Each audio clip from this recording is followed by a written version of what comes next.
Hello students, this is the 14th lecture of optics and in this lecture we will start with lateral magnification. तो lateral magnification क्या है ये आज हम इस लेक्चर में देखते हैं। और भी बहुत सारा टॉपिक है, जैसे कि समझो आज इस लेक्चर में तो हम पहले lateral magnification देखेंगे, फिर हम ऑप्टिकल फाइबर देखने वाले हैं कि ऑप्टिकल फाइबर क्या होता है, राइट। तो इसके बारे में थोड़ा डिटेल में बनाया है क्वेश्चन, क्योंकि एग्जाम में अलग अलग टाइप के क्वेश्चन भी आते हैं। कभी एग्जाम में एप्लीकेशन आता है, एग्जाम्पल मतलब ऐसा क्वेश्चन आता है कि समझो explain application of optical fibre, तो आपको ये क्वेश्चन लिखना है। मींस एक क्वेश्चन के अंदर मैंने पूरा 3 क्वेश्चन 3 to 4 क्वेश्चन इंक्लूड कर दिए हैं। ओके, तो ये तो बाद में, पहले स्टार्ट करते हैं लैटरल मैग्निफिकेशन से।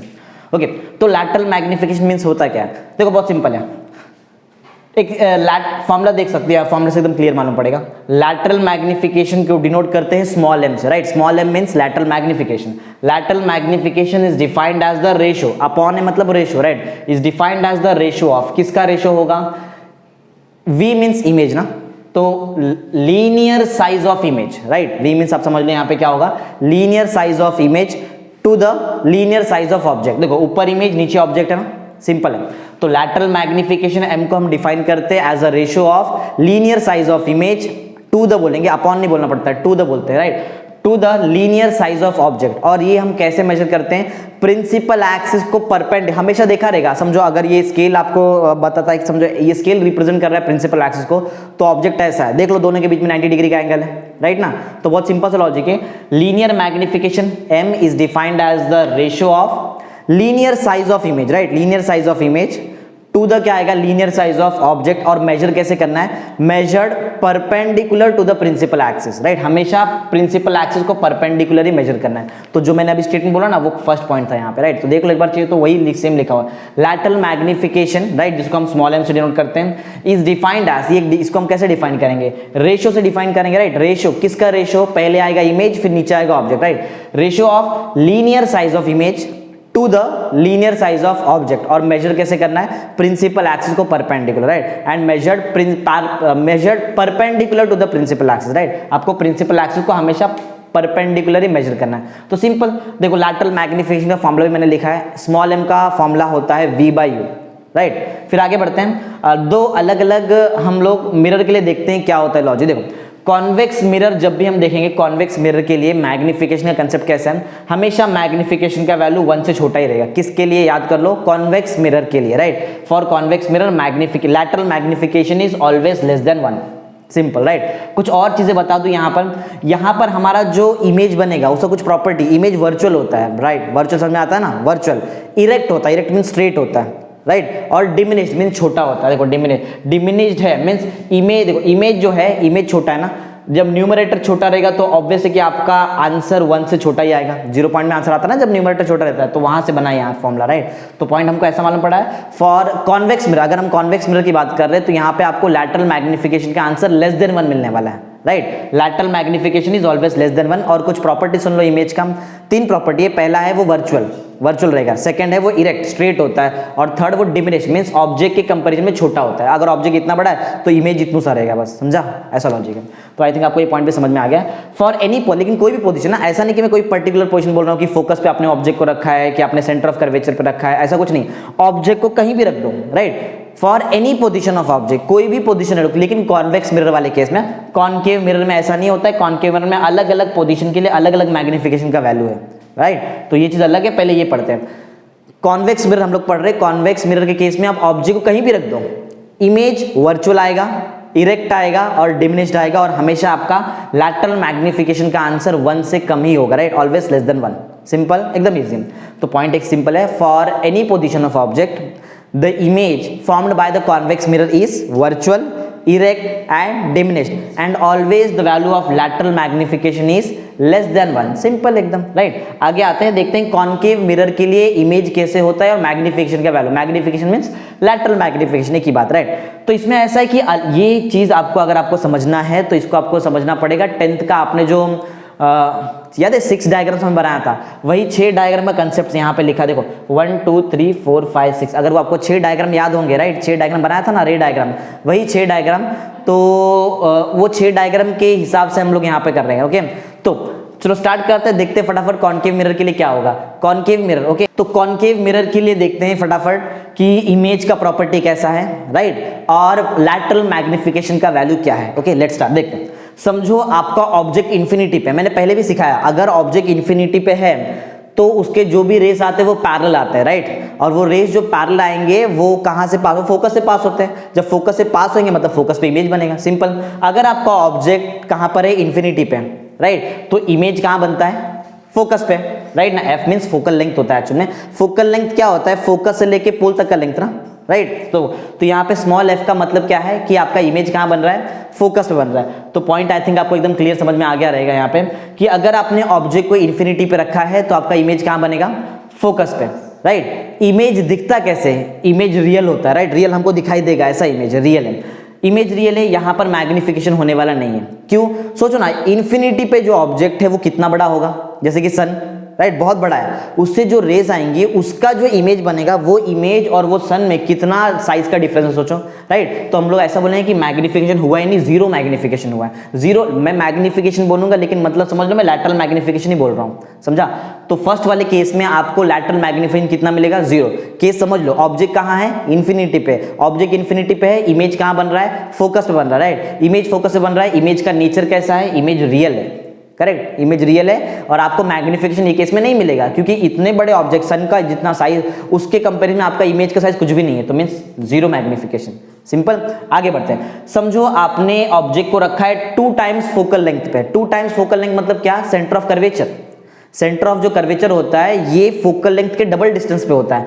मींस आपने ऑब्जेक्ट को रखा है बराबर कहां पर, सेंटर ऑफ कर्वेचर पे। एक मिनट, शायद यहां पर ऐसा होगा कि ये केस में सेंटर ऑफ कर्वेचर से दूर रखते हैं। पहले एग्जैक्ट सेंटर ऑफ कर्वेचर तो नीचे आएगा, पॉइंट नंबर 3 में आएगा। यहां पर ऐसा है कि देखो बहुत इजी है, दूर से नजदीक नजदीक लेके आओ, ऐसा लॉजिक है, राइट। बात समझ में आ रहा है। देखो हम कौन सा मिरर पढ़ रहे हैं, हम पढ़ रहे हैं कॉनकेव मिरर। जरा ध्यान दो, यहाँ पे थोड़ा सा स्पेस से बता देता हूँ। यहाँ पे कॉनकेव मिरर मीन्स ये वाला मिरर, राइट ना, जो अंदर से पॉलिश्ड होता है और बाहर से कोटेड होता है, इसको ही बोलते हैं ना कॉनकेव मिरर। लाइट ऐसी आती है और ऐसा फोकस से पास हो जाती है, राइट। तो ये केस में मैंने पहले सबसे पहले ऑब्जेक्ट को रखा कहां पर, ऑब्जेक्ट को रखा मैंने इन्फिनिटी पे, राइट। इन्फिनिटी, दूर से नजदीक नजदीक ऑब्जेक्ट को लेके आओ, देखते हैं क्या होता है। पहले इन्फिनिटी पे रखा, इमेज बना फोकस पे, राइट। इमेज रियल है और मैग्निफिकेशन जीरो है, याद कर लो डायरेक्ट, एकदम सिंपल। अब मैं ऑब्जेक्ट को थोड़ा और नजदीक लेके आता हूं। देखो क्या क्या यहाँ पर है, पहले वो देख लो। हमारे पास यहाँ पर पोल है, फिर यहाँ पर हमारे पास फोकस रहेगा, फिर हमारे पास होगा सेंटर ऑफ कर्वेचर, और ये जो भी रहेगा इनफाइनाइट डिस्टेंस। यहाँ पर इन्फिनिटी से हमने स्टार्ट किया, इन्फिनिटी पे देख लिया काम। अब मैं सेंटर ऑफ कर्वेचर पे एग्जैक्ट डायरेक्ट यहाँ पे नहीं आऊंगा, सेंटर ऑफ कर्वेचर और इन्फिनिटी के बीच में आना है मुझे। अब मुझे मेरे ऑब्जेक्ट को कहाँ पर रखना है, किसके बीच में, इन्फिनिटी और सेंटर ऑफ कर्वेचर। जो आपका ऑब्जेक्ट होगा ना यू, ये जो ऑब्जेक्ट यू है, इसको आपने कहां पे रखा है, सेंटर ऑफ कर्वेचर से ये साइड है और इन्फिनिटी से ये साइड ना, समझा, ऐसा बोल, मतलब दोनों के बीच में आप ऐसा समझ लो, क्लियर, ऐसा। तो वही सेकंड केस से आप देखो पॉइंट यहाँ पे कैसे है। जो आपका ऑब्जेक्ट है उसको आपने कहां पे रखा है, सेंटर ऑफ कर्वेचर से दूर, लेकिन इन्फिनिटी से अंदर ही, राइट, मतलब दोनों के बीच में, इन शॉर्ट ऐसा। जब आपका ऑब्जेक्ट इन्फिनिटी और सेंटर ऑफ कर्वेचर के बीच में होगा, मींस बीच में मतलब कहीं भी हो सकता है, ऐसा नहीं कि मिडल में होगा, इनके बीच में कहीं भी हो सकता है, तो उस टाइम पे जो इमेज बनेगा वो इमेज कहां बनेगा, देखो, इमेज फोकल लेंथ से और सेंटर ऑफ कर्वेचर के बीच में। 2f मतलब centre of curvature, small F मतलब क्या रहेगा, एक्चुअली में स्मॉल एफ फोकल लेंथ है, लेकिन अगर मैं पॉइंट देखूं तो फोकस बोलेंगे हम, राइट है।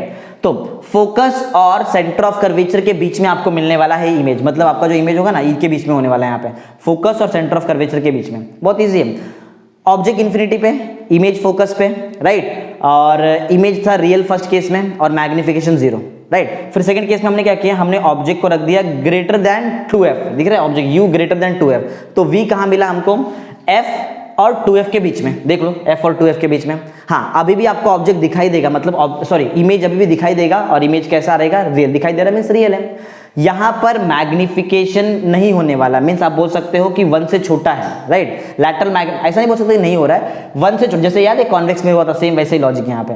पहली बार आपको मैग्निफिकेशन 0 मिला है, सेकंड टाइम मैग्निफिकेशन कितना मिल रहा है, 1 से कब, लेस देन 1, राइट। ये कब होगा, ये सब याद रखो। मैग्निफिकेशन लेस देन 1 कब होता है, जब आपका ऑब्जेक्ट इन्फिनिटी और सेंटर ऑफ कर्वेचर के बीच में होता है, ऐसा होता है, एग्जाम में एमसीक्यू आता है, राइट। तो ऐसा लिखेंगे, if m is less than 1, right, where is the position of object, तो आपको बताना पड़ेगा position of object is in between infinity and center of curvature, ऐसा बताना पड़ता है, राइट। चलो आगे बढ़ते हैं। अब और आगे जा, देखो पहले इन्फिनिटी पे रखा, अब इन दोनों के बीच में लेकर आ गए। अब एग्जैक्ट मैं कहाँ रखता हूँ, मैं अपने ऑब्जेक्ट को बराबर एग्जैक्ट सेंटर ऑफ कर्वेचर पे रख के देखता हूँ, राइट। जब हमारा ऑब्जेक्ट सेंटर ऑफ कर्वेचर पे होता है तो इमेज भी सेंटर ऑफ कर्वेचर पे बनता है। इसका आपने पढ़ा होगा शायद, ऐसा अगर ऑब्जेक्ट है तो याद नीचे इमेज ऐसा कुछ रहता है, ये पढ़ा है हमने 10th में, राइट। तो अगर मैंने ऑब्जेक्ट को सेंटर ऑफ कर्वेचर पे रख दिया है तो आपका इमेज भी कहाँ मिलने वाला है, सेंटर। देखो ऑब्जेक्ट को 2 टाइम f पे रखा तो इमेज भी 2 टाइम f पे बना है, मीन्स क्या, जहां ऑब्जेक्ट वहीं इमेज है, ऐसा इमेज दिखाई देता है, इसलिए इमेज रियल है। और ये केस में मैग्निफिकेशन नहीं हो, क्योंकि अब भी डायग्राम याद है, ऑब्जेक्ट ऊपर रहता है ये केस में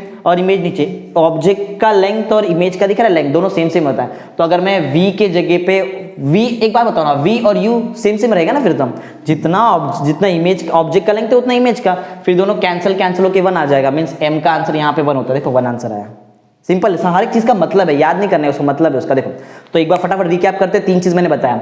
ऑब्जेक्ट इन्फिनिटी पे, इमेज फोकस पे, क्लियर, इमेज रियल रहेगा क्योंकि हमको दिखाई देता है, और मैग्निफिकेशन वो केस में कितना होता है, 0 मैग। सेकंड पॉइंट हमने ये देखा कि चलो एक काम करते हैं, अब हम ऑब्जेक्ट को इन्फिनिटी और सेंटर ऑफ कर्वेचर के बीच में मीन्स कहीं भी बीच में रहेगा।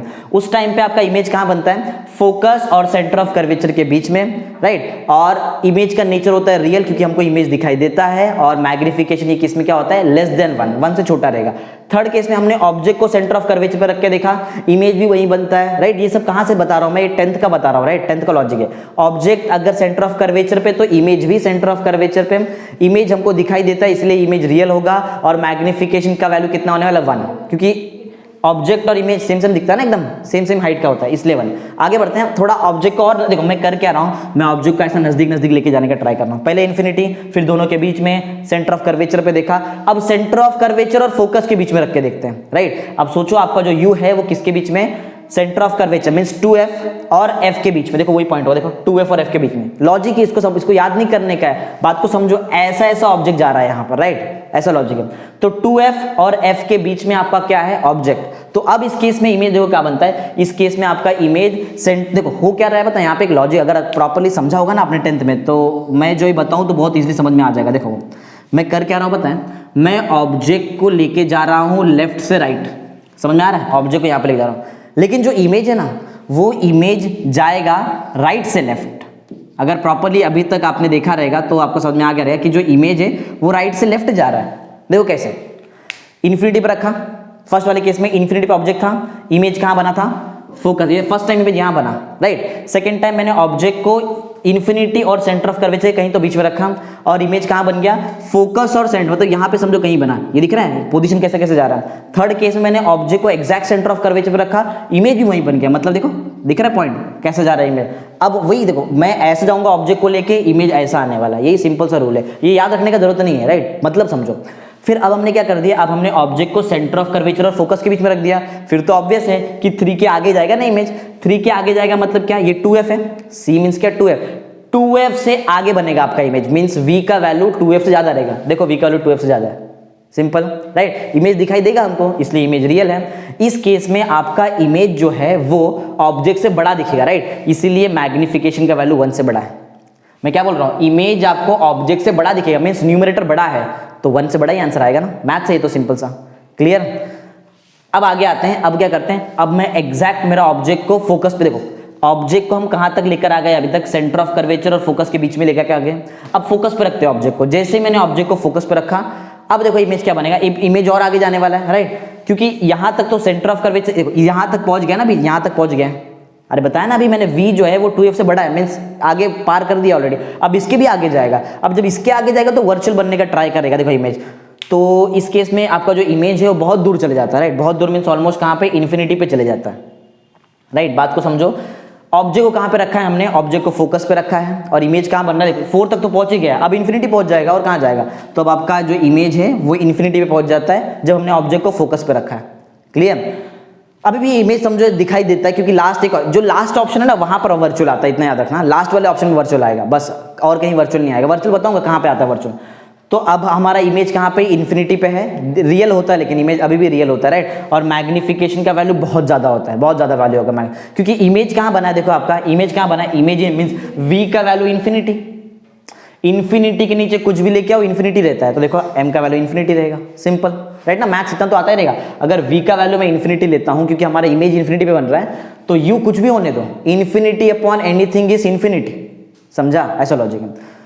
तो मैग्निफिकेशन इन्फिनिटी। एक लास्ट ऑप्शन बचा, देखो क्या क्या किया, एक लास्ट अब रिकैप करते हैं। पहले मैं सिर्फ ऑब्जेक्ट बता रहा हूँ राइट, ऑब्जेक्ट को इन्फिनिटी पे रखा, फिर सेंटर ऑफ कर्वेचर और इन्फिनिटी के बीच में रखा, फिर सेंटर ऑफ कर्वेचर पे रखा, फिर सेंटर ऑफ कर्वेचर और फोकस के बीच में रखा, फिर फोकस पे रखा, ये अभी तक हमने कर दिया। एक लास्ट बाकी है फोकस और क्या बचा है, पोल, इसके बीच में कहीं तो ऑब्जेक्ट को रख के देखते हैं राइट, फोकस और पोल, तो आपका इमेज और आगे चला वर्चुअल अब दिखाई नहीं देगा आपका इमेज राइट। अगर आपने ऑब्जेक्ट को फोकल लेंथ से कम डिस्टेंस पे रखा है, फोकल लेंथ से कम मतलब क्या, फोकल लेंथ से कम डिस्टेंस ये होता है ना पोल की तरफ ना, फोकल लेंथ से ज्यादा मतलब आगे के जाएंगे, फोकल लेंथ से कम मतलब इधर पोल की तरफ राइट।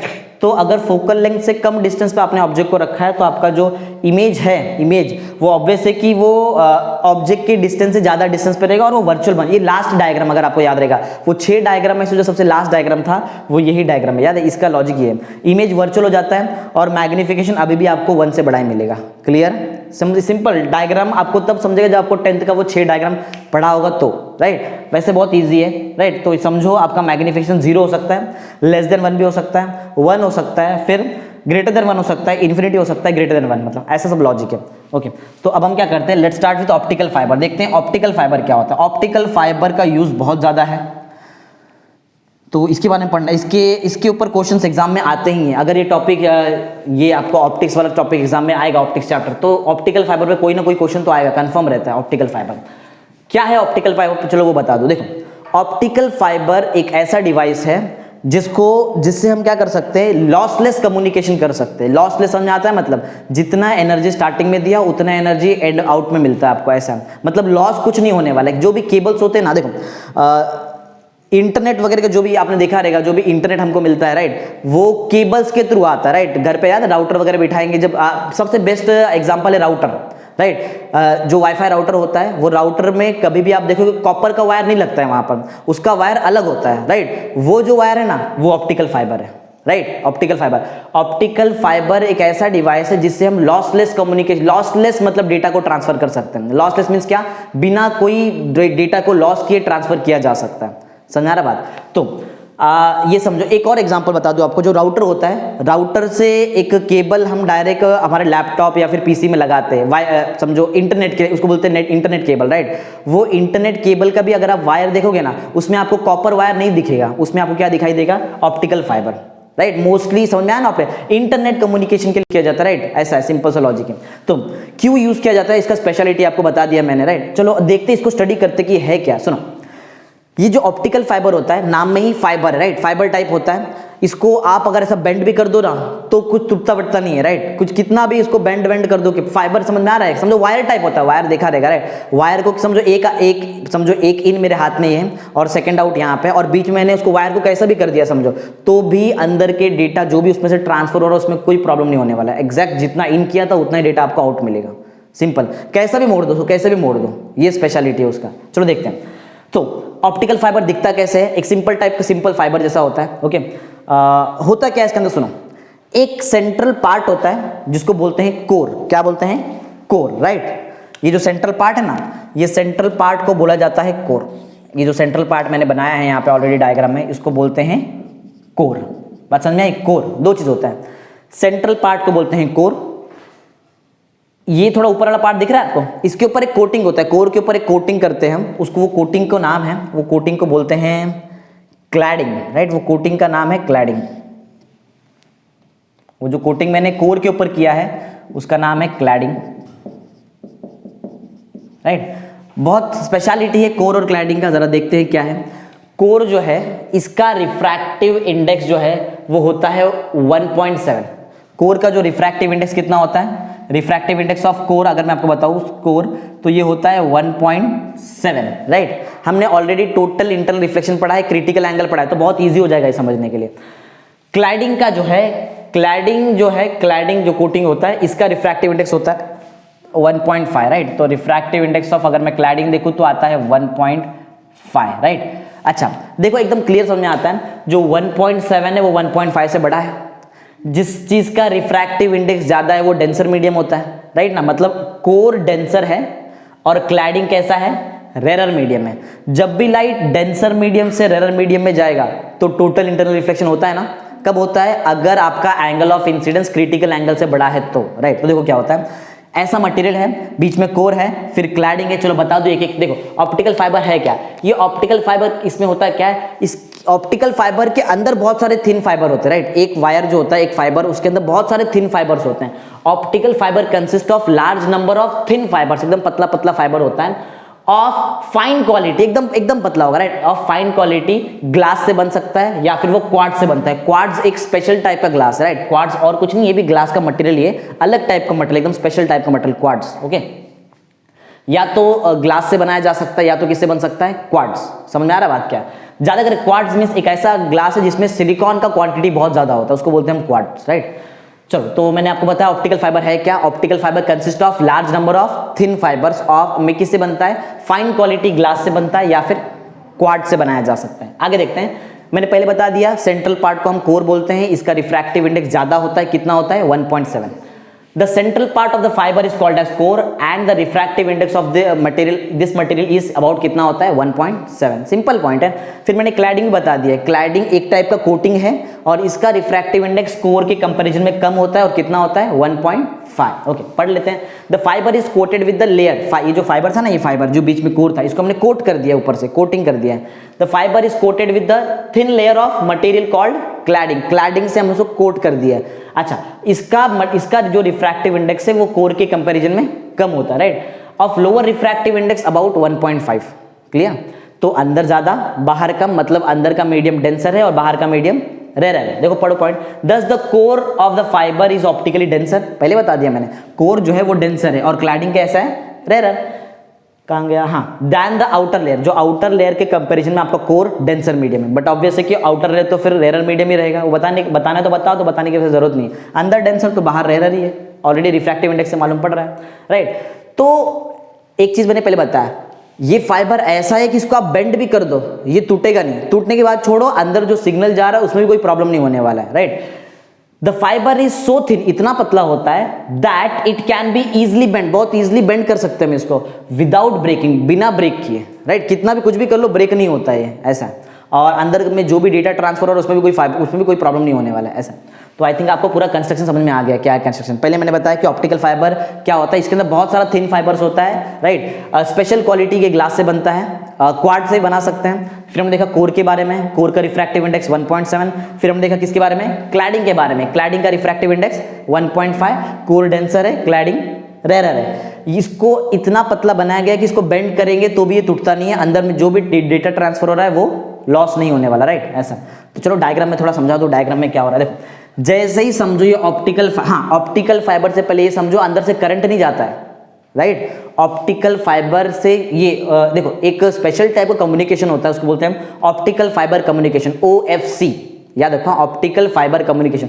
ज्यादा करके यही यूज किया जाता है, राइट, ज्यादा करके यही यूज किया जाता है कम्युनिकेशन के लिए, हमेशा, मोस्टली कम्युनिकेशन के लिए, क्योंकि इसमें से डेटा लॉस होने का चांसेस ही नहीं है, और है भी तो एकदम नेग्लिजिबल चांस है, ऐसा कभी ब्रेक नहीं होता है, राइट। क्योंकि इसमें करंट का समझो, क्योंकि करंट का कोई रोल नहीं है तो शॉक वगैरह लगने का कोई प्रॉब्लम नहीं है यहाँ पे, क्योंकि इसके अंदर से लाइट ट्रांसफर होता है, लाइट से थोड़ी शॉक लगता है, राइट। तो देखो क्या हुआ, ये जो ऑप्टिकल फाइबर है, इससे समझो मैंने जो भी डेटा मुझे ट्रांसफर करना है उसको मैंने लाइट के फॉर्म में कन्वर्ट कर दिया है, और लाइट के फॉर्म में मैं डेटा को ट्रांसफर कर रहा हूँ। समझ में आ रहा है। घर पे जो पहले हम फोन्स वगैरह यूज करते थे, राइट, जो पहले टेलीफोन्स होते थे, वो टेलीफोन्स भी यही प्रिंसिपल पे काम करते थे। उसमें आप देखा रहेगा आपने एक वायर होता है ऐसा, राइट, वायर जब भी वो जिसमें से जहां से आप उठाते थे ऐसा फोन, राइट, वो फोन का जो फोन है वो अंडरग्राउंड कम्युनिकेशन ऑप्टिकल फाइबर के थ्रू उसको कम्युनिकेट करते थे, राइट, वो टाइम पे।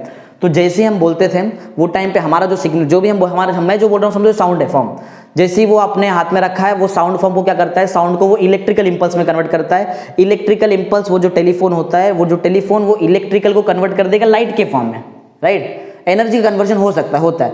तो जो मैंने बोला था साउंड, वो पहले हुआ इलेक्ट्रिकल, फिर हो गया लाइट के फॉर्म में।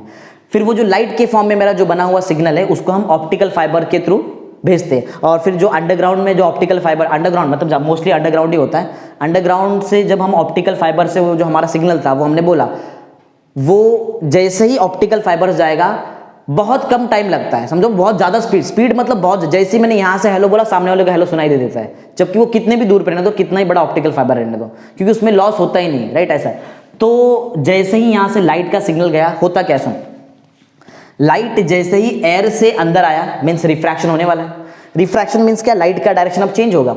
चलो नॉर्मल बनाते हैं, यहाँ पे हमको मालूम है जहाँ भी लाइट इंटरैक्ट करता है वहाँ पर नॉर्मल बनाना पड़ता है, राइट। ये नॉर्मल ऐसा, क्योंकि लाइट जो एयर से डेंसर मीडियम में जा रहा है, रेयर से डेंसर में, तो टुवर्ड्स द नॉर्मल बेंड होता है, ये हमको मालूम है। तो चलो लाइट को बेंड करते हैं टुवर्ड्स द नॉर्मल। देखो ये एक्चुअल में जाना चाहिए था ऐसा, लेकिन नॉर्मल यहाँ है तो इसको बेंड होना पड़ेगा कुछ ऐसा, दिख रहा है, towards the normal light bend हो गया, दिख गया ऐसा, टुवर्ड्स द नॉर्मल। फिर से लाइट ने इंटरैक्ट किया यहाँ पर, जहां भी लाइट इंटरैक्ट करेगा वहां पे आपको नॉर्मल बनाना ही पड़ेगा। यहाँ भी चलो नॉर्मल बनाते हैं, राइट। अब यहाँ पे क्या होगा, अब ऐसा हो चुका है कि आपका जो एंगल ऑफ इंसिडेंस अब इस केस में है, राइट। इस केस में जो आपका एंगल ऑफ इंसिडेंस है, एंगल ऑफ इंसिडेंस अब आपका क्रिटिकल एंगल से ज्यादा हो चुका है, राइट। हमको मालूम है अगर angle of incidence critical angle से ज्यादा है तो लाइट आर पार करके नहीं जाता, लाइट वही मीडियम में रिटर्न हो जाता है, इसको बोलते हैं टोटल इंटरनल रिफ्लेक्शन, राइट। तो ये जो हमारा लाइट आया था वो लाइट क्या होगा, वो लाइट इसी मीडियम में फिर से रिफ्लेक्ट हो जाएगा, राइट, इसी मीडियम में फिर से रिफ्लेक्ट हो जाएगा। हाँ, क्योंकि ये रिफ्लेक्शन है तो जो एंगल ऑफ इंसिडेंस होता है वही एंगल ऑफ रिफ्लेक्शन के बराबर होता है। हमको मालूम है, ये रिफ्लेक्शन मैंने पढ़ाया तुमको। फिर से लाइट इंटरैक्ट कर रहा है, फिर से बनाना पड़ेगा हमको नॉर्मल, राइट। तो चलो बनाते हैं नॉर्मल, राइट। यहाँ पर बन गया नॉर्मल, और हमको ऑलरेडी मालूम है एक बार अगर angle of incidence critical angle से ज्यादा हो गया तो आगे भी वही होने वाला, राइट। तो आगे फिर से यहाँ पर क्या होगा, अभी फिर से देखो आपका जो एंगल ऑफ इंसिडेंस है वो फिर से ज्यादा है क्रिटिकल एंगल से, मींस फिर से टोटल इंटरनल रिफ्लेक्शन। बात समझ में आ रहा है यहाँ पे क्या हो रहा है, यहाँ पे हो रहा है मल्टीपल टोटल इंटरनल रिफ्लेक्शन। एक बार टोटल इंटरनल रिफ्लेक्शन नहीं, बार बार मल्टीपल टोटल इंटरनल रिफ्लेक्शन होगा। तो अगर मैं इसका डायरेक्शन बताऊं तो ये डायरेक्शन होगा, और यहाँ से फिर से लाइट आपका प्रॉपरली वैसे ही जाएगा, देखो ऐसा गया, फिर यहाँ से आगे ऐसा मूव होते रहेगा, राइट राइट। तो ऐसा आगे भी यहाँ पे खत्म नहीं होता, ऑप्टिकल फाइबर और भी आगे रहेगा। तो आई थिंक समझ में आ गया कि क्या हो रहा है यहाँ पर। हर पॉइंट पे आपको क्या मिलेगा, यहाँ पर टोटल इंटरनल रिफ्लेक्शन, राइट। हर पॉइंट पे आपका यहाँ पे टोटल इंटरनल रिफ्लेक्शन हो रहा है। इसका मतलब ये है कि अंदर हो रहा है मल्टीपल टोटल इंटरनल रिफ्लेक्शन। तो हुआ क्या, जैसे मैंने साउंड के फॉर्म में सिग्नल दिया, साउंड के फॉर्म में सिग्नल इलेक्ट्रिकल में कन्वर्ट हुआ, इलेक्ट्रिकल से लाइट में कन्वर्ट हुआ, और लाइट जैसे ही ऑप्टिकल फाइबर से गया, जैसे ही यहाँ से जाता है इंस्टेंटली दूसरे एंड पे पहुंच जाता है लाइट, ऐसा है, क्योंकि बहुत ज़्यादा स्पीड। और जैसे ही दूसरे एंड पे पहुंचता है, वहाँ से आपका जो मशीन होता है, राइट, फोन का, वो लाइट का रिवर्स काम करेगा। मेरा सिग्नल क्या हुआ था, साउंड से इलेक्ट्रिकल, इलेक्ट्रिकल से लाइट, अब उल्टा होने वाला है, लाइट से इलेक्ट्रिकल और इलेक्ट्रिकल से साउंड, और फिर उसको साउंड सुनाई देगा वहां पे, समझा। ऐसा टेलीफोन का कम्युनिकेशन होता था। अभी भी मोस्टली हम यही यूज करते हैं, ज्यादा करके यही सबसे बेस्ट तरीका है, आज तक का सबसे बेस्ट तरीका कम्युनिकेशन का है ऑप्टिकल फाइबर कम्युनिकेशन, राइट। तो आई थिंक आपको ऑप्टिकल फाइबर समझ में आ गया, क्या है डायग्राम समझ में आ गया, कंस्ट्रक्शन हमने देख लिया। चलो वर्किंग देखते हैं। वर्किंग मेरे बताते यहाँ पे डायग्राम बनाने टाइम पे आपको वर्किंग बता दिया था, ओके। तो डायरेक्शन बताना बहुत जरूरी, लाइट का प्रॉपरली डायरेक्शन बताओ, ओके। देखते हैं क्या होता है। देखो बता दिया पहले, when the light is incident on one end of the optical fibre, देखिए एक एंड पे हमने उसको लाइट को इंसिडेंट किया, अच्छा। एट स्मॉल एंगल, छोटे से एंगल, राइट। ये जो पहला जो आपका एंगल ऑफ इंसिडेंस है वो स्मॉल होना चाहिए, तभी जाके आपका आगे वाला जो एंगल ऑफ इंसिडेंस है वो क्रिटिकल एंगल से बड़ा हो सकता है, नहीं तो ऐसा पॉसिबल नहीं है, राइट। तो स्मॉल एंगल पे आप पहले इंसिडेंट करो, तो पहले तो वो रिफ्रैक्ट हो जाता है, पहले थोड़ी टोटल इंटरनल रिफ्लेक्शन होता है। अरे सेकेंड टाइम आपको टोटल इंटरनल रिफ्लेक्शन देखने मिला, पहले तो वो रिफ्रैक्ट हुआ है, समझा, okay. At small angle it is refracted into the fibre, fibre के अंदर रिफ्रैक्ट हो जाता है। और अब मालूम है अभी तो मल्टीपल टोटल इंटरनल रिफ्लेक्शन होने वाला है। अब जब एंगल ऑफ इंसिडेंस मिला है वो क्रिटिकल एंगल से बड़ा होगा, और अब यहाँ पे टोटल इंटरनल रिफ्लेक्शन होने वाला है। सेकंड पॉइंट, द रिफ्रैक्टेड रे, ये हमारे लिए रिफ्रैक्टेड रे ना, ये इंसिडेंट रे था, ये रिफ्रैक्टेड रे के बारे में बात कर रहे हैं। द रिफ्रैक्टेड रे falls on the fibre, right, fibre पे गिरता है वो, और एक particular angle of incidence at an angle greater than critical angle, देखो मैंने लिखा है the refracted ray falls on the fiber at an angle of incidence greater than the critical angle, तो क्या होगा, total internal reflection, हमको मालूम है। तो कहाँ क्या, hence it suffers, इसके लिए इसको क्या होना पड़ेगा, hence it suffers total internal reflection। देखो हुआ ना, टोटल इधर हुआ, यहाँ हुआ, यहाँ, जब तक वो बाहर नहीं निकलता तब तक उसको टोटल इंटरनल रिफ्लेक्शन करना है, right. Before emerging out from the other end of the fibre, जब तक वो दूसरे एंड से बाहर नहीं निकलेगा तब तक उसको क्या करना है, अंदर टोटल इंटरनल रिफ्लेक्शन करना है। आप ऐसा बोल सकते हो, अंदर होता है multiple total internal reflection, simple. Okay, आगे बढ़ते हैं। हाँ, इसमें जो मैंने पहले बताया, जितना इंटेंसिटी, ऐसा नहीं है कि मैंने समझो मैंने जोर से हेलो बोला तो वहां पे स्लो हेलो सुनाई देगा, ऐसा नहीं होता है। जितना जोर से आप बोलोगे उतना जोर से वहां पे सुनाई देगा। मींस जितना इंटेंसिटी का लाइट है दिया था उतना ही इंटेंसिटी का लाइट वहां पे मिलेगा विदाउट एनी लॉस, कुछ लॉस नहीं होता है। The intensity of light emerging out from the fibre, जो फाइबर से बाहर निकलने वाली लाइट है उसका इंटेंसिटी इंसिडेंट लाइट के इंटेंसिटी से मैच होता है हमेशा, right. The intensity of light emerging out from the fibre is almost equal, एकदम ऑलमोस्ट इक्वल होता है, right, almost equal to the light entering, जो लाइट एंटर हुआ था और जो लाइट एमर्ज हुआ है बाहर, दोनों का इंटेंसिटी क्या होता है, मैच होता है, right. Entering the fibre since absorption by the fibre is negligible. देखो एब्जॉर्प्शन इसका मतलब है, देखो हर डिवाइस, कोई भी चीज इस दुनिया में एब्जॉर्ब करता है चीजों को, राइट। देखो जैसे कि एग्जांपल, आप आई थिंक थिएटर वगैरह में बैठे होगे, राइट, सिनेमा थिएटर में, तो वहां पे जब भी आप देखेंगे ना तो आजू बाजू जितना भी है, जो भी वॉल्स वगैरह है उस पे कर्टन्स होता है, या तो वहां पे ना क्लोथ्स लगाए होते हैं, क्लोथ्स। वहां क्या जमीन पे आप देखोगे नीचे भी क्लोथ्स होता है, अगर आप कभी गए होगे सिनेमा थिएटर में तो वहां पे नीचे भी क्लोथ्स होता है। वो क्लोथ्स का रीजन ये है कि वो क्लोथ साउंड को एब्जॉर्ब करता है, राइट। नहीं तो एक रूम में जो सिनेमा चल रहा है इसका आवाज बाजू वाले रूम में भी आएगा, लेकिन वहां पे ऐसा नहीं होता। वो रीजन वहां पे है जो क्लोथ्स लगाए रहते हैं नीचे, कर्टन्स, जो भी कर्टन्स होता है नीचे जो भी लगाए रहते हैं, मतलब क्लोथ्स होता है, वो क्लोथ करता क्या, एब्जॉर्ब कर लेता है साउंड को। तो बोलने का मतलब ऐसा है, इस दुनिया में बहुत सारी ऐसी चीजें हैं जो एनर्जी को एब्जॉर्ब करती है, लेकिन ऑप्टिकल फाइबर कोई एनर्जी को एब्जॉर्ब नहीं करता। इसीलिए तो जो एनर्जी मैंने स्टार्टिंग में दिया वही एनर्जी आपको एंड में मिला। अगर ये एब्जॉर्ब करता तो उतना एनर्जी मिलता ही नहीं था हमको वहां पे, समझा। तो यही लॉजिक है लास्ट में, the intensity of light emerging out from the fiber is almost equal to the light entering the fiber since absorption by the fiber is negligible। fiber कुछ absorb करता ही नहीं, negligible means कुछ absorb नहीं करता, almost zero के आसपास, right. समझ में आ गया, राइट, वर्किंग कैसे होता है। चलो देखते हैं एप्लीकेशन। एप्लीकेशन बहुत इंपॉर्टेंट है। ब्रॉड बैंडविड्थ, ब्रॉड बैंडविड्थ का मतलब क्या है, ब्रॉड मीन्स ज्यादा, बैंड का एक बैंडविड्थ मीन्स क्या होता है, एक हर सिग्नल का एक कुछ ना कुछ बैंडविड्थ होता है, राइट। देखो एग्जांपल, जो टीवी सिग्नल होता है ना, टीवी सिग्नल जो हमारे घर पे जो टीवी देखा रहेगा, सबके पास टीवी होता है घर में, राइट। टीवी सिग्नल जो है, ये सिग्नल ऑप्टिकल, एक्चुअल में ऑप्टिकल फाइबर के थ्रू ही हमको मिलता है, राइट। ऑप्टिकल फाइबर से कैसे, सुनो, ऑप्टिकल फाइबर से अगर हम लोग प्रॉपर्ली टीवी का सिग्नल यूज कर रहे हैं तो जो एक ऑप्टिकल फाइबर होता है ना, वो एक ऑप्टिकल फाइबर सपोर्ट करता है 90,000 चैनल्स को। कितना, 90,000 चैनल्स को। देखो दिख रहा है, 90,000 चैनल को सपोर्ट करता है एक ऑप्टिकल फाइबर। बात समझ में आ रहा है। और ये चैनल का मतलब क्या है, चैनल मतलब क्या, अपना अलग सिग्नल, एक डिफरेंट सिग्नल, इंडिपेंडेंट सिग्नल। देखो लिखा हुआ है इंडिपेंडेंट सिग्नल। तो मेरे बोलने का मतलब ये है, ब्रॉड बैंडविड्थ मतलब बैंडविड्थ बहुत ज्यादा है, मींस एक ही फाइबर में अलग अलग टाइप के चैनल्स का आप समझो सिग्नल ट्रांसफर कर सकते हो। एक छोटा सा ऑप्टिकल फाइबर, और बहुत पतला होता है ऑप्टिकल फाइबर, इतना सोचो, एक छोटे से ऑप्टिकल फाइबर से कितना देखो हमने सिग्नल ट्रांसफर कर लिया, ऐसा। तो 90,000 channels means, channel means independent signal, सबका अलग अलग सिग्नल, ऐसा। तो 90,000 डिफरेंट सिग्नल्स को हम एक ऑप्टिकल फाइबर से ट्रांसमिट कर सकते हैं। मींस इसका जो बैंडविड्थ है वो बहुत ब्रॉड है, बहुत ज्यादा। 90,000 सोचो ना, बहुत ज्यादा हो गया, समझ में आया। ओके, आगे बढ़ते हैं। Immune to electromagnetic interface. Immune to electromagnetic interface का मतलब क्या है, सुनो। ऐसा लॉजिक समझो क्या होता है कभी कभी, देखो समझो, अगर हम लोग इलेक्ट्रिकली समझो ट्रांसफर कर रहे डेटा को, इलेक्ट्रिकली, हम ऑप्टिकल फाइबर नहीं यूज कर रहे, समझो।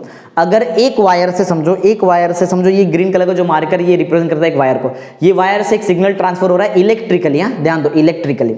और एक और वायर है मेरे पास जो इसके जस्ट बाजू में, समझो पोल होगा, पोल से तो एक बहुत सारे वायर निकल सकते हैं। तो एक वायर है जिससे इलेक्ट्रिकली ट्रांसफर हो रहा है इंफॉर्मेशन, डेटा, और एक बाजू में एक और वायर है, राइट, इससे भी इलेक्ट्रिकली ट्रांसफर हो रहा है। इलेक्ट्रिकली मींस इलेक्ट्रिक करंट के थ्रू ट्रांसफर हो रहा है। अगर इलेक्ट्रिक करंट है तो इलेक्ट्रिक करंट से मैग्नेटिक फील्ड बनता है। इसका जो ये अपना खुद का मैग्नेटिक फील्ड बनाएगा, ये बाजू वाला वायर से भी इलेक्ट्रिकली ट्रांसफर, ये भी अपना मैग्नेटिक फील्ड बनाया, दोनों का मैग्नेटिक फील्ड मर्ज हो जाता है, और यहाँ पर जो भी सिग्नल है वो खराब हो जाएगा। सिग्नल मींस जो भेजा था और जो मिलेगा दोनों अलग अलग रहेगा कुछ। तो समझो लॉजिक क्या है। लेकिन इसमें ऐसा हो सकता है क्या, नहीं, क्योंकि ये इलेक्ट्रिकली ट्रांसफर ही नहीं करता है, ये तो लाइट के थ्रू ट्रांसफर करता है। एक ऑप्टिकल फाइबर से लाइट जा रहा है, दूसरे ऑप्टिकल फाइबर से भी लाइट जा रहा है, दोनों ऑप्टिकल फाइबर को चिपका के एक साथ भेजो तो भी कोई फर्क नहीं पड़ता है, समझ में आया। इसीलिए एक ही पूरे फाइबर में बहुत सारा ऑप्टिकल फाइबर, समझो ऐसा बहुत सारा ऑप्टिकल फाइबर को एक साथ हम लोग करके पूरा सिग्नल को ट्रांसफर करते, जगह भी कम लग रही है, राइट। नहीं तो सोचो ना कितना ज़्यादा जगह लगता था, यहाँ पे जगह भी कम है और बीच में इंटरफेरेंस भी नहीं हो। इंटरफेरेंस मतलब क्या है, एक का चैनल का जो एक का जो डेटा है वो दूसरे में कभी नहीं जाता है। समझा लॉजिक क्या है? मीन्स इलेक्ट्रोमैग्नेटिक इंटरफेरेंस यहाँ पे होने वाला नहीं है। रीजन एक ही है क्योंकि लाइट यूज कर रहे हैं हम, यहाँ पे इलेक्ट्रिक करंट यूज ही नहीं हो रहा है। बीइंग इलेक्ट्रिकली नॉन कंडक्टिव, इसमें से इलेक्ट्रिसिटी के थ्रू ट्रांसफर नहीं हो रहा, नॉन कंडक्टिव, इलेक्ट्रिसिटी का कोई यूज नहीं है, राइट। यहाँ पे it is not able to pick up nearby electromagnetic signal. जैसे मैंने पहले बताया था, ये वाला जो वायर था वो बाजू वाले वायर का इलेक्ट्रिकल सिग्नल को कैच कर लिया इसने। कैसे? क्योंकि मैग्नेटिक फील्ड था, मैग्नेटिक फील्ड मर्ज हो गया दोनों का।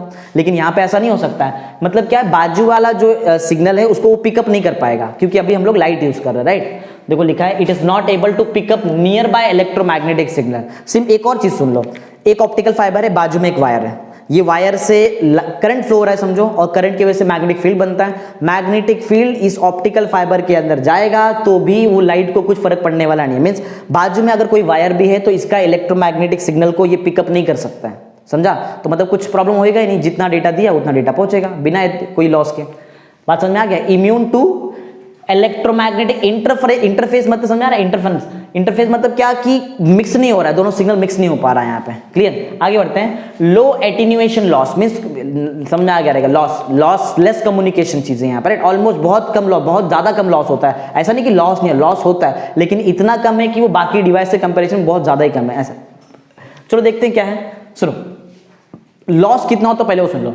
0.2 डेसिबल, डीबी मींस डेसिबल पर किलोमीटर, मींस 1 किलोमीटर का अगर आपने 1 किलोमीटर तक समझो आपने डेटा को ट्रांसफर किया है तो उसमें सिर्फ कितना डेसिबल का लॉस होगा? 0.2 डेसिबल, जो बहुत कम है। सोचो 0.2 डेसिबल 1 किलोमीटर के लिए, समझ आ रही बात? ऐसा तो बहुत कम लॉस है, ये तो बहुत ज्यादा कम लॉस है, इसमें कोई प्रॉब्लम होने वाला नहीं है। ऐसा तो लॉसलेस कम्युनिकेशन, सिंपल ऐसा। The loss is lower than, ये तो मैं बोला था 0.2, देखो 0.2 से भी लोअर है, उस 0.2 से भी कम है। The loss is lower than 0.2 decibel पर किलोमीटर, 1 किलोमीटर के पीछे कम, मतलब 0.2 डेसिबल से कम ही लॉस होता है, उससे कभी ज्यादा नहीं होने वाला, right. So that the single long cable can be used for several kilometre, means एक ही केबल लो और उसको पूरा पूरा बिछा दो डायरेक्ट, समझो आगे तक कितना भी लंबा बिठा सकते हैं। सिर्फ होगा क्या? सिर्फ 1 किलोमीटर के पीछे आपका 0.2 डेसिबल का डेटा लॉस होने वाला है, राइट। बस और कुछ नहीं होने वाला है, सिंपल सा लॉजिक है। और 0.2 डेसिबल मतलब बहुत कम होता है, कोई प्रॉब्लम नहीं है इसमें, ऐसा लॉजिक है। आगे देखते हैं इलेक्ट्रिकल इंसुलेटर। और इलेक्ट्रिकल इंसुलेटर तो है क्योंकि करंट का तो रोल ही नहीं है यहाँ पे तो लाइट का रोल है, तो करंट से कोई प्रॉब्लम होने वाला नहीं है, right. No issue with ground. अच्छा देखो मैंने बताया था जैसे कि मोस्टली हम ऑप्टिकल फाइबर को ग्राउंड के थ्रू ट्रांसफर करते हैं। अब ग्राउंड में सिर्फ अकेला ऑप्टिकल फाइबर थोड़ी होगा, उसमें वहां पे इलेक्ट्रिसिटी का लाइन भी होता है बाजू में, राइट। इलेक्ट्रिसिटी का लाइन होता है, इलेक्ट्रिसिटी का मेटल का वायर होता है, कभी कभी लाइटनिंग होता है, राइट ना, बिजली आती है और बिजली जैसे जमीन पे गिरेगी तो इलेक्ट्रिक करंट का वैल्यू बहुत ज्यादा हो जाता है, तो भी उसको ऑप्टिकल फाइबर को कुछ फर्क पड़ने वाला नहीं है। क्यों? क्योंकि वो इलेक्ट्रिकल इंसुलेटर मींस उसमें से करंट फ्लो होता ही नहीं। कांच से बना हुआ है, ग्लास है, ग्लास से थोड़ी इलेक्ट्रिसिटी पास होता है, समझा लॉजिक? ऐसा है। तो लाइटनिंग होने दो, लाइटनिंग बिजली आने दो, कोई फर्क नहीं पड़ता है। ग्राउंड में जो मेटल वायर्स बहुत सारे रहते हैं उससे भी कोई फर्क नहीं पड़ता है इसको। समझो हमको कोई पर्टिकुलर जगह पे OFC करना है, ऑप्टिकल फाइबर कम्युनिकेशन, मतलब समझो उसका चैनल भी उठाना है, तो समझो हम लोग प्रॉपरली वहाँ पे मतलब समझो खोद वगैरह ऐसा समझो जो भी रोड वगैरह रहेगा उसमें पर्टिकुलर डिस्टेंस पे हमने ऑप्टिकल फाइबर रखा और बीच में हमको वायर का बहुत सारा गुच्छा मिल गया, मींस बीच में वायर आ गया है, तो वायर के बीच समझो वायर से थोड़ा जगह बना के भी हम अगर ऑप्टिकल फाइबर को लेके जाए तो वो वायर की वजह से उस ऑप्टिकल फाइबर को कुछ प्रॉब्लम होने वाला नहीं है। बोलने का सिंपल सा मतलब ये है, राइट। तो no issue with ground loops, loop समझ मतलब लूप समझ आ रहा है, लूप ऐसा कैसा है, right. No issue with the ground loop of metal wire का बीच में कोई लूप्स वगैरह मिल जाता है तो उससे कोई फर्क नहीं पड़ेगा, लाइटनिंग से भी कुछ फर्क नहीं पड़ने वाला है, सिंपल, राइट। आगे बढ़ते हैं। थेफ्ट प्रिवेंशन मतलब क्या है? कुछ ज्यादा महंगा भी नहीं है, कॉपर तांबा थोड़ी यूज कर रहे हैं हम लोग, राइट। कॉपर थोड़ी यूज होता है इसमें खाली क्या होता है, खाली क्या यूज करते हैं हम? Glass, right. क्वार्ट्ज यूज करेंगे जो बहुत पतला होता है, राइट, बहुत सस्ता भी है। OFC का कम्युनिकेशन बहुत सस्ता है, तो एक्सपेंसिव चीजों की यूज ही नहीं है, मींस एक्सपेंसिव मटेरियल यूज ही नहीं कर रहे हैं, राइट। तो यहां पर आपका जो मैन्युफैक्चरिंग कॉस्ट है वो बहुत कम हो जाता है, राइट ना। मेंटेनेंस कॉस्ट बहुत कम हो जाता है क्योंकि आपको कॉपर वायर यूज नहीं करना है यहाँ पे, जिसमें कॉपर वायर का प्रॉब्लम होता है, बहुत एक्सपेंसिव होता है, महंगा होता है, राइट। लेकिन ऑप्टिकल फाइबर कम्युनिकेशन बहुत सस्ता है, एकदम इजी, राइट। समझ में आया क्या है? Theft prevention. आगे देखते हैं security of information. Security of पहले बता दिया मैंने, कितना भी बेंड कर लो कुछ फर्क नहीं पड़ने वाला, जितना इनलेट दिया उतना ही आउटपुट में आपको क्या मिलेगा? Data, simple. Internal damage is not most unlikely, means possible नहीं है, ऐसा तो पॉसिबल नहीं है कि अंदर से कुछ डैमेज वगैरह हो जाए, राइट। क्योंकि सोचो ना, अंदर है क्या, अंदर दो टाइप के मटेरियल रखे हैं बस हम लोग ने, कुछ भी कर लो मटेरियल थोड़ी अंदर मिक्स हो जाएंगे, ऐसा दोनों सॉलिड के फॉर्म में ना, बीच में क्या है, बीच में कोर है, ऊपर क्लैडिंग है, कुछ फर्क नहीं पड़ना, कितना भी बेंड कर दो तो यहाँ पे आपका इन्फॉर्मेशन भी सिक्योर रहता है, कुछ होने का चांसेस नहीं है यहाँ पर। सिंपल, आई थिंक प्रॉपर्ली समझ में आ गया। सबसे पहले हमने देखा लैटरल मैग्निफिकेशन क्या है, इसमें आपको ये चीज समझना पड़ेगा, ये बहुत इंपॉर्टेंट है। फिर हमने देखा optical fibre communication, OFC। Actually हम यहाँ पे देख रहे हैं सिर्फ ऑप्टिकल फाइबर, लेकिन आपको मैंने ये बताया, ये अलग से एग्जाम में क्वेश्चन आ चुका है, ये question explain application of optical fibre, तो उसमें आपको 6 पॉइंट लिखना है, 3 मार्क्स के लिए एग्जाम में अलग से क्वेश्चन आया था। कभी कभी बोलते हैं draw the diagram of optical fibre, तो ये भी अलग से 2 मार्क्स का क्वेश्चन आता है, राइट। कंस्ट्रक्शन वर्किंग एग्जाम में आ सकता है, right. Explain working of optical fibre, तो आपको वर्किंग लिखना है। अगर आपको बोला सिर्फ एक्सप्लेन ऑप्टिकल फाइबर 2 मार्क्स के लिए, तो आप ये बता दो और डायग्राम बना दो, सिंपल, ठीक है। तो आई थिंक प्रॉपर्ली सबको समझ में आ गया। Okay, thank you.